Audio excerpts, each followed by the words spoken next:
Hi வணக்கம், welcome to triple s views. நான் Sivakumar Sankarapandian. America, Israel, Iran போர் உச்சகட்டத்தை அடைஞ்சிட்ருக்கு. ஈரானுடைய தலைவர் இதயத்துல்லா அலி காமேனி அவர்கள் உயிரிழந்ததாக ஈரான் செய்தி பத்திரிகை எல்லாம் உறுதிப்படுத்திவிட்டது. அவரோடு சேர்ந்து 48 தலைவர்கள் ஒரு இடத்துல அசம்பிளாகி மீட்டிங் பண்ணிகிட்டு இருக்கும்போது ஒட்டுமொத்தமாக பாம் பிளாஸ்ட் ஆகி இறந்துட்டாங்க அப்படிங்கிறத ஈரான் அரசு உறுதிப்படுத்திடுச்சு. அவங்களுடைய தலைவர், உச்சபட்ச தலைவர் கொண்டுட்டதில் அதிகமான கோபம் அடைந்து நான் இன்னும் தாக்குதலை தீவிரப்படுத்துவோம் என்று அடுத்த தலைவர்களாக அவருக்கு அடுத்த தலைவராக பொறுப்பேற்றிருக்கிற அவர் தாக்குதலை அதிகப்படுத்தி இருக்கிறார்கள். அவர்கள் தாக்குதல் என்பது வளைகுடா நாடுகளில் உள்ள Oman, Qatar, Abu Dhabi, United Emirates மற்றும் சவுதி அரேபியா எல்லா நாடுகளையும் அவர் 9 நாடுகளை அவங்க குறி வச்சு அமெரிக்காவினுடைய தளங்களை அந்தந்த நாட்டில் இருக்கக்கூடியதை ஏம் பண்ணி அவங்க அடிக்கிறாங்க. இந்த 48 தலைவரை ஒரு 40 மணி நேரத்தில் டோட்டலாக 2வது நாள் நடந்துகிட்ருக்க சண்டையிலே முடிச்சு விட்டுட்டாங்க. இதுக்கு முக்கியமான ஒரு செய்தி, முக்கியமான உளவு அமைப்பான மொசாட் தான் காரணம். இஸ்ரேலுடைய உளவு அமைப்பான மொசாட் மற்றும் அமெரிக்காவினுடைய CIA, அமெரிக்கனுடைய விமானப்படை 3மே சேர்ந்து இந்த ஆப்ரேஷனை பண்ணி அவங்களுடைய எந்த இடத்துல அசம்பிள் ஆகிறாங்க அப்படிங்கிறத அந்த அளவுக்கு துல்லியமாக அடிச்சிட்டாங்க. உண்மையில் அந்த 48 பேரும் கூடுறாங்க இல்லையா, அந்த 48 பேருக்கும் இவங்க எந்த காரணத்துக்காக, யார் அந்த 45 பேரும் எந்த இடத்துல கூடுறாங்களோ அவங்களுக்கே தெரியாது. ஆனால் அந்த செய்தியை தெரிஞ்சு ஸ்பாட் பண்ணி அடிச்சிருக்காங்கங்கிறது மிகப்பெரிய ஒரு விஷயம். மொசாட் தான் இதுக்கு மிகப்பெரிய ஒரு விஷயமாக இருந்திருக்கு. இஸ்ரேலினுடைய உளவு அமைப்பு அடுத்த 10வது நிமிஷத்தில் இறந்ததனுடைய செய்தியை உறுதிப்படுத்தி அவங்க செய்தியை வெளியிடுறாங்க. அமெரிக்காவிலேருந்து வெளியிடுறாங்க, அடுத்து மொசாட் வெளியிடுறாங்க. படங்களோடு வெளியே வந்துருச்சு 10 நிமிஷத்தில். அப்போது எந்த அளவுக்கு உளவு பிரிவினுடைய ஆதிக்கம் என்பது அவருடைய அமைப்பிலே தான் இருந்திருக்கும். கண்டிப்பாக அந்த செய்தி சொன்னவனும் இன்றைக்கி செத்துருப்பான்னு தான் நினைக்கிறேன். அந்த மாதிரி ஒரு ஆப்ரேஷனை பண்ணிட்டாங்க. வரலாற்றிலே மிகப்பெரிய நாங்கள் மிகப்பெரிய தாக்குதலை நடத்துவோங்கிறத திருப்பியும் இவங்க இந்த தாக்குதல் நடந்ததுக்கப்புறம் ஈரானுடைய தலைவர்கள் சொன்னதை வச்சுட்டு திருப்பியும் ட்ரம்ப் அவர்கள் தெளிவாக மிகப்பெரிய தாக்குதலுக்கு உள்ளாக போகிறீங்க அப்படிங்கிறத ஒரு வார்ன் பண்ணியிருக்காரு. உண்மையில் இந்த ஒரு விஷயம் நடப்பதற்கான ஒரு காரணம் என்பது ஆரம்ப காலகட்டத்திலே காமேனியினுடைய புகைச்சல் இருந்துச்சு. அணு ஆயுத பயன்பாடு நீங்கள் பயன்படுத்தக்கூடாது என்பது ஒரு புறம் இருக்க, உள்நாட்டில் உள்ள அதிருப்தியாளர்கள் ஒரு புறம் காமினி அரசினுடைய அரசை எதிர்த்து சில விஷயங்களை பண்ணும்போது அந்த விஷயங்களும் கருத்தில் எடுத்து தான் கிட்டத்தட்ட 47 வருஷம் 1979 இன்றைக்கி 2026வது வருஷம் கிட்டத்தட்ட 47 வருஷ சாம்ராஜ்யத்தை முடிவு கொண்டு வந்திருக்காங்க. இந்த ஆப்ரேஷன் மூலமாக இந்த 47 வருஷமும் உட்பட்டது இந்த 48 தலைவர்கள் தான் முக்கியமான ஆட்கள். ஒட்டுமொத்த ஒரு தலைமுறையுமே முடிச்சு விட்டுட்டாங்க இந்த ஒரே தாக்குதலில். அந்த அளவுக்கு இந்த ஆட்சியின் மேல் உள்ள ஒரு அதிகார துஷ்பிரயோகம், பெண்களுக்கு எதிரான செயல்கள், குழந்தைகளுக்கு எதிரான செயல்களெல்லாம் செய்திருக்காங்கங்கும்போது உலகளாவிய அளவில் பேசப்படுகின்ற விடயம். ஆனால் அந்த நாட்டு மக்கள் மிகப்பெரிய ஒரு புரட்சி ஏற்பட்டு தலைவரை மாற்றக்கூடிய அளவுக்கு அங்கே ஜனநாயகம் இல்லாத காரணம்தான் ஒரு தனிநபர் இந்த அளவுக்கு போகிறதுக்கான காரணமாக அமைகிறது எல்லா இடத்துலையுமே. ஏன்னா நீங்கள் ஒரு விஷயத்தை நீங்கள் பண்ணிங்கன்னா இந்தியா அதாவது ஜனநாயக நாட்டில் இன்றைக்கி நம்ம இந்தியாவில் எவ்வளோ சேஃபாக இருக்குங்கிறத ஒரு ஃபீல் பண்ணிக்கோங்க. நீங்கள் இன்றைக்கி பிரதமரை முதற்கொண்டு நீங்கள் என்ன பேச்சினாலும் எதிர்மறையாக பேசலாம். அதுக்கு பேச்சுரிமை வழங்கப்பட்டிருக்கு. நீங்கள் என்ன அதாவது தரம் தாழ்ந்து விமர்சனம் பண்ணக்கூடாதுங்கிறத தவிர அவரை பற்றி தனிநபர் விமர்சனங்களோ அவருடைய ஆட்சியை பற்றி என்ன விமர்சனங்களும் நீங்கள் பண்ணலாம். அதுக்கு பேச்சுரிமை நம்மளுடைய கான்ஸ்டியூஷன்சி அரசியலமைப்பு சட்டம் கொடுத்துருக்கு. ஆனால் இந்த மாதிரி நாடுகள் இந்த அரசு அரசர் மாதிரி வந்து இருக்கக்கூடிய அமைப்பு ஆட்சியெல்லாம் பார்த்திங்கன்னா நீங்கள் எதிராளியை பேசவே முடியாது. அந்த அளவுக்கு அவங்க வந்து தனிநபர் ராஜ்யமாக புரிஞ்சு பேசினாலே நீங்கள் வந்து தண்டிக்கப்பட்டுருவீங்க, செத்துருவீங்க. அதுதான் அந்த மாதிரி ஒரு இடத்துல தான் இந்த மாதிரியான நிகழ்வுகள்லாம் வருது. இன்றைக்கி நார்த் கொரியா வந்து உண்மையில் நல்ல ஆட்சியாக கிடையாது. ஆனால் அணு ஆயுதம்ங்கிற ஒரு விஷயத்தை வச்சுட்டு அவன் மக்கள் அங்கே கசக்கி பொழிஞ்சு கொன்னுட்டு இருக்கான். என்ன நடக்குன்னே தெரியாது. ஆனால் அணு ஆயுதம்ங்கிற ஒரு விஷயத்தை வச்சு யாருமே அதில் டிஸ்டர்ப் பண்ணாத மாதிரி வச்சுருக்கானே தவிர அந்த நாட்டு மக்கள் சந்தோஷமாக இல்லைங்கிறது நார்த் கொரியாவிலேருந்து தப்பிச்சு வந்து சவுத் கொரியாவில் அடைக்கலம் புகுந்தவங்கெல்லாம் சொல்லுவாங்க, அங்கே என்னென்ன நடக்குதுன்னு அங்கேருந்து பார்க்குறதுக்கே அவ்வளோ அச்சப்படுறாங்க. ஆனால் ஜனநாயக நாட்டில் அந்த மாதிரி ஒரு பிரச்சனைகள் கிடையாது. அமெரிக்கா ஒரு அதிகப்படியான ஒரு ஏகாதிபத்தியத்தினுடைய விஷயமாக இருந்தாலும், ஆனால் ஒரு உலகத்தினுடைய ஸ்திரத்தன்மைக்கு யாராவது ஒரு ஆள் இருக்கணுங்கிற மாதிரி ஒரு நீதி இது வரைக்கும் இருந்திருக்கு. அந்த மாதிரி செயல்பாடுகள் தான் அவங்க பண்ணுறாங்க. அதில் ராஜதந்திர ரீதியான அவருடைய எந்த ஒரு விஷயத்திலும் ஒரு ராஜதந்திர ரீதியில் அவங்களுக்குள்ள பெனிஃபிட்டையும் வச்சுட்டு தான் அவங்க பண்ணுவாங்க எதையுமே. அந்த மாதிரி தான் இதையும் பண்ணுதாங்க. அதுக்கு கூட வந்து நம்ம இஸ்ரேலையும் சேர்த்துக்கிட்டாங்க. இஸ்ரேலும் ஏற்கனவே இஸ்ரேலுக்கும் ஈரானுக்குமான பகை என்பது ரொம்ப நாளாக கிடையாது. இன்றைக்கி அவங்க லெபனானுக்குள்ளேயும் போய் தாக்குதல் நடத்தாங்க. இஸ்ரேல் மேலேயும் அவங்க தாக்குதல் நடத்திட்டு இருக்காங்க. ஈரான் 2500 ஏவுகணைகள் அவங்கள்ட்ட இருக்குங்கிறதெல்லாம் வீடியோ போட்டுட்ருக்காங்க இன்றைக்கி ஈரான் அரசு. நீங்கள் எங்களுடைய தலைவரை கொண்டதுக்காக மிகப்பெரிய விளைவுகளை அமெரிக்காவும் இஸ்ரேலும் சந்திக்கும் அப்படிங்கிறத விஷயத்தை அவங்க திருப்பியும் சொல்லி அதை வீடியோவெல்லாம் பதிவு போட்டுட்ருக்காங்க. Super sonic missiles, hyper sonic missiles, அவங்ககிட்ட முக்கியமாக இருக்கக்கூடிய ஒரு மிசைல் சொல்கிறாங்களே, அந்த மிசைல் தான் வந்து மிகப்பெரிய அளவில் 2500 எண்ணிக்கையில் அவங்ககிட்ட இருக்குது. அதை காலி பண்ணுறதுக்கான அதை காலி பண்ணிடுவோம். அவங்க தலைவரே அடித்தாச்சு, இனிமேல் நம்ம காலி பண்ணுறதுக்கு என்ன உண்டோ அதெல்லாம் செய்வோங்கிறது மாதிரி முடிவெடுத்தால் மத்திய கிழக்கு நாடுகளில் பெரும்பாலான நாடுகள் அழிஞ்சு போயிடுவோம். அந்த பாம்பை ஃபுல்லாக யூஸ் பண்ணாங்கன்னா எந்த ஒரு ஒரு விஷயத்துலையாவது இது வந்து பேச்சுவார்த்தை மூலமாக இந்த போர் நிற்கணுங்கிறதுல எந்த விதமான மாறுபாடும் கிடையாது. போர் நிற்கணும்.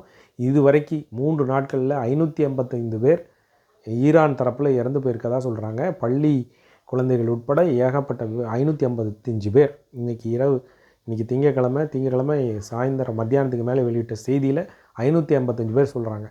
இனி வரும் வரக்கூடிய பாதிப்புகள்லாம் பார்க்கும்போது நமக்கு மிகப்பெரிய அளவில் அதிகம்.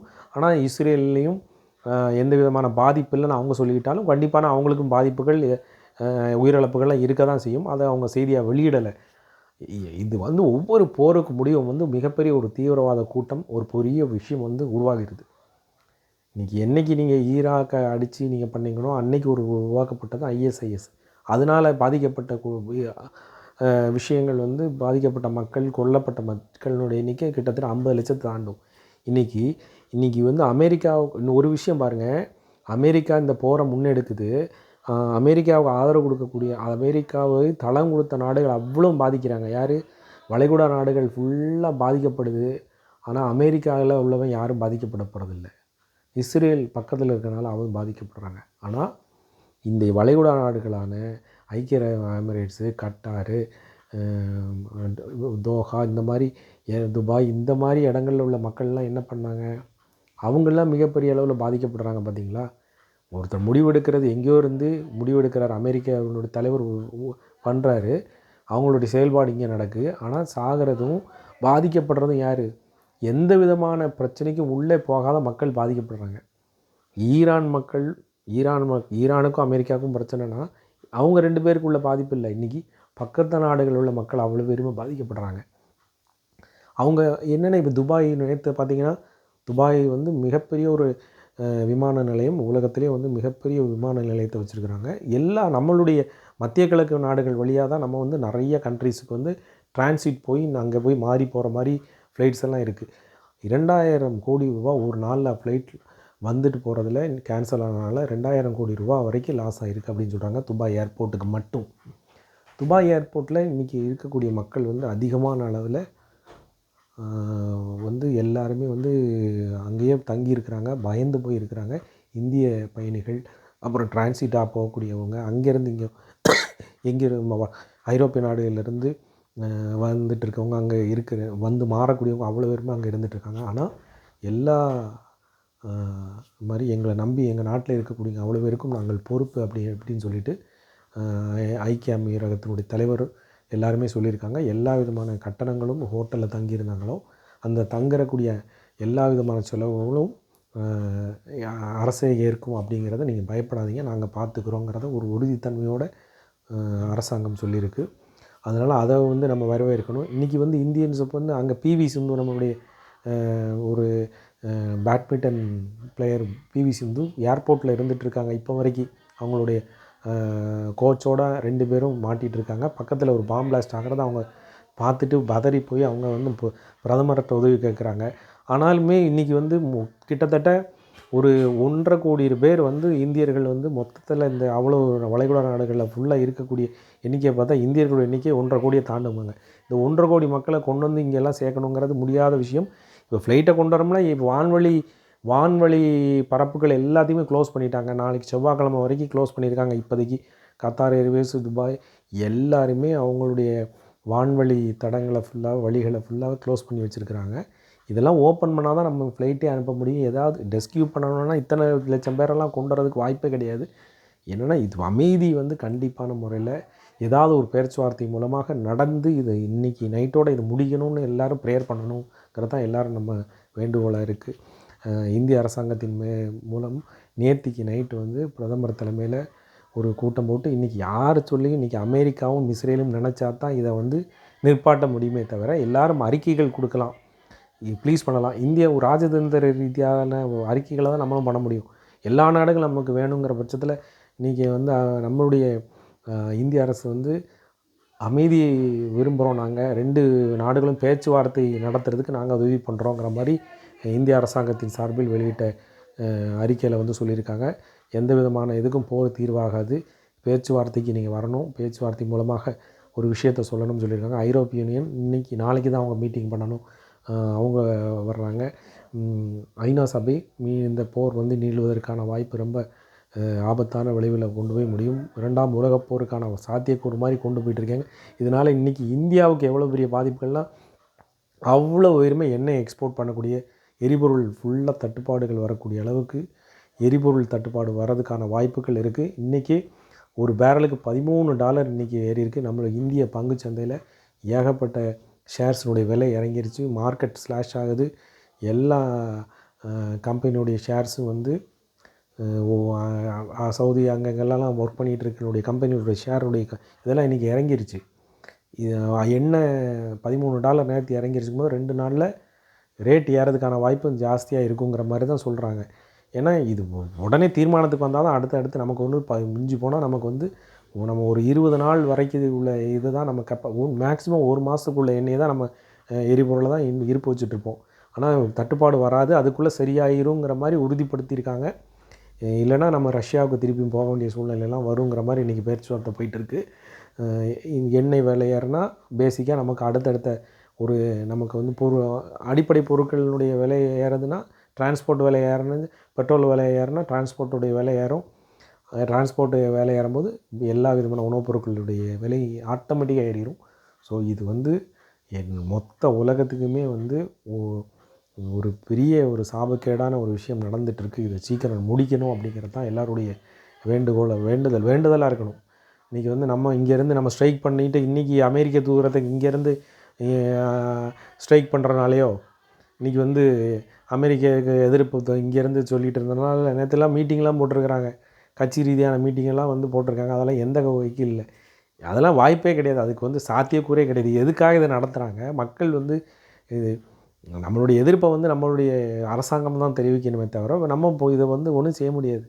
நம்ம இந்திய அரசாங்கம் நினச்சி நம்ம வந்து வேண்டுகோளை தான் கொடுக்கலாமல் முடிவு பண்ணக்கூடியது அமெரிக்காவும் இஸ்ரேலும் தான் இதை முடிவு எடுக்கணுமே தவிர வேறு எந்த கண்ட்ரியும் இல்லை. இங்கிலாந்து முதற்கொண்டு நாங்கள் இதில் தலையிட மாட்டோம்னு சொல்லிட்டு நாங்கள் வந்து அமெரிக்காவுக்கு தளை மட்டும் கொடுப்போம், அதை யூஸ் பண்ணிக்கலாம்னு சொன்னால் கிட்டத்தட்ட சப்போர்ட் மாதிரி தான். இஸ்லாமிய நாடுகள்லாம் ஒன்று கூடி சேர்ந்தனும் நடத்தலைன்னு பாகிஸ்தானில் அவங்க கண்ட்ரியை அவங்களுக்குள்ள அமெரிக்க தூரத்தை சுற்றி அடிச்சுட்டு நடக்காங்க. இது வந்து இப்போ பாகிஸ்தான் ஆக்குபைடு காஷ்மீரில் அடிச்சுட்டு இருக்கிறாங்க. இது வந்து அவங்க நாட்டே அவங்க பண்ண முடியாது. இது வந்து அவங்கவுங்க நாட்டுடைய மக்களை காப்பாற்றுறதுக்கு தான் இன்றைக்கி அவங்க நிற்பாங்களே தவிர இதில் மதம் வந்து முன்னாடி நிற்கிறதுக்கான வாய்ப்பு ரொம்ப கம்மி. ஏன்னா எல்லா நாடையும் அவங்கவுங்க மக்கள் சேஃப் பண்ணுறதுக்கு தான் பார்ப்பாங்க. அதுதான் முதல் திறன். அது எந்த வடிவத்தில் இருந்தாலும் சரி, அதை நீங்கள் வந்து அவங்க மக்களை காப்பாற்றணும் தான் எல்லா நாட்டு தலைவரும் முடிவெடுப்பாங்களே தவிர, அடுத்த நாடு 2வது தான். அந்த மாதிரி விஷயம் தான் நடந்துகிட்ருக்கு. இங்கேருந்து போராட்டம் பண்ணிவிட்டு நம்ம அந்த அமெரிக்க தூதரகத்தை அடித்து அதனால் எந்த பிரயோஜனமும் நடக்க போகிறதில்ல. சாத்தியமான விஷயத்தை தான் நம்ம பண்ணணுமே தவிர, ஒரு இந்த நேரத்தையும் அரசியல் ஒரு மக்களை வந்து திசை திருப்பதுக்கு பண்ணிகிட்டு இருக்காங்க. அதெல்லாம் நமக்கு பார்க்குறதுக்கு வேடிக்கையாக தான் இருக்குது. ஸோ இந்த மாதிரி அதாவது இன்றைக்கி உளவுத்துறையினுடைய இந்திய உளவுத்துறையினுடைய கருத்தை வந்து இந்த மாதிரி ஈரானுக்கு ஆதரவாக செயல்படக்கூடிய பேசக்கூடிய மக்கள் எல்லாரையுமே கண்காணிங்க.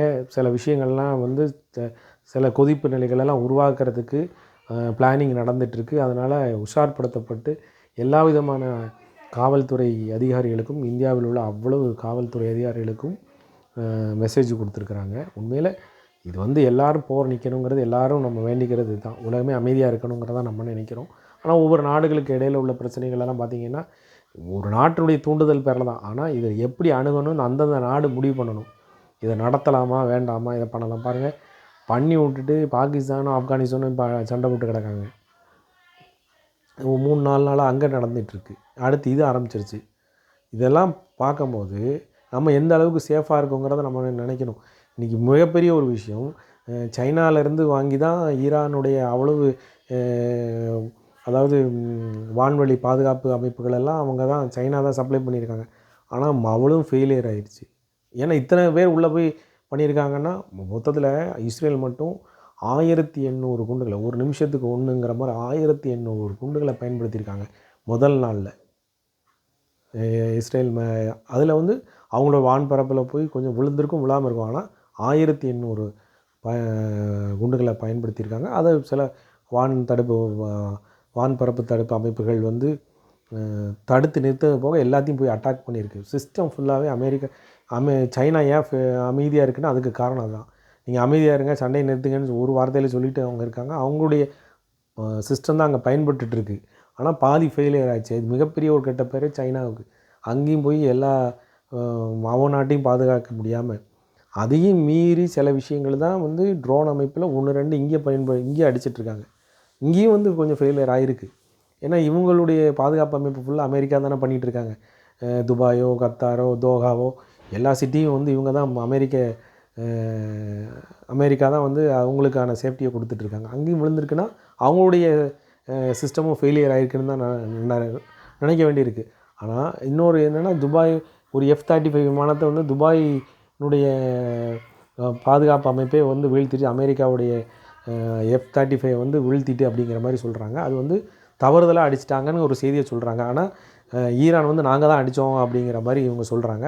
அது எந்த அளவுக்கு உடனே வந்து இவங்க வந்து தவறுதலாக துபாயினுடைய ஆர்மியை வந்து அடிச்சிருச்சு, ஐக்கிய அமீரகத்தினுடைய இதே அடிச்சிருச்சுங்கிற மாதிரி அவங்க சொல்கிறாங்க. எந்த அளவுக்கு உண்மை அப்படிங்கிறது நாளைக்கு செய்திலாம் வரும். ஆனால் F-35 அடித்தது கீழே விழுறது, அந்த 2 விமானிகளும் வந்து கீழே குதிக்கிறது எல்லாமே வீடியோஸாக வந்துட்டுருக்கு. இதெல்லாம் பார்க்கும்போது நம்ம வந்து இந்தியாவில் எவ்வளோ சேஃப்டியாக இருந்திருக்கோம். ஆப்ரேஷன் சிந்தூரில் கிட்டத்தட்ட 2000 ட்ரோன்ஸ் வரைக்கும் இந்தியாவுக்கு அனுப்பிச்சாங்க. இதை வந்து கால்குலேட் பண்ணி எந்த விதமான ஒரு ட்ரோன் கூட இங்கே விழாத அளவுக்கு நம்மளுடைய வான் பாதுகாப்பு இயக்கம் பயன்படுத்தப்பட்டதுன்னா, அதை இயக்குவதற்கான அவ்வளோ ஜாமானை வச்சுருக்கிறது மட்டும் பெரிய பெருமை இல்லை. ஆனால் அவ்வளோத்தையும் அந்த அளவுக்கு தொழில்நுட்ப அறிவோடு பண்ணக்கூடிய அளவுக்கு இங்கே உள்ள இராணுவத்தினுடைய திறன் இருந்தனால தான் அது பாதுகாக்கப்பட்டது. அதுதான் உண்மை. அந்த அளவுக்கு இன்றைக்கி உலகமே வந்து நம்ம மேட்ச் பார்த்துட்ருக்கோம் ஜாலியாக. இன்றைக்கி உலகத்தில் இருக்கிற வளைகுடா நாடுகள்லாம் பார்த்தா 2-3 நாட்களாக அவங்க பதறி போயிருக்காங்க. வீடியோஸ் எல்லாம் நண்பர்கள்லாம் துபாயிலேருந்து வீடியோ விளாக்கை போட்டுட்ருக்காங்க. ஜன்னலெல்லாம் ஒரே வெடிக்கிற சத்தம் தான் கேட்குது. எல்லாம் இங்கே துபாய் நமக்கு வளைகுடா நாடுகளில் வந்து சொந்தக்காரங்களோ நண்பர்களோ இல்லாத கூட்டமே இருக்காது. அந்தளவுக்கு வந்து நம்ம பின்னி பிணைந்த ஒரு இடம் இந்தியர்கள் பெரும்பான்மை வாழக்கூடிய இடம். இந்த மாதிரியான ஒரு சூழல் வரும்போது நமக்கு வந்து பதட்டமாக தான் இருக்குது. நம்மளுடைய நண்பர்கள் உறவினர்கள்லாம் பாதிக்கப்படுறாங்களே அப்படிங்கிறது. நண்பர்கள் உறவினர்களால் யாருமே பாதிக்கப்படக்கூடாதுன்னு தான் உண்மையான நம்மளுடைய மனநிலை குமுறலாக இருக்குது. கண்டிப்பாக இந்த போர் இன்றைக்கி இரவுக்குள்ளே இதுக்கு ஏதாவது ஒரு முடிவு கிடைக்கணும் அப்படிங்கிறத நம்ம நினைப்போம். அடுத்த செய்தி அப்டேட் வந்தோடனே உங்களுக்கு அடுத்த வீடியோ போடுறேன். நன்றி, வணக்கம், ஜெய்ஹிந்த்.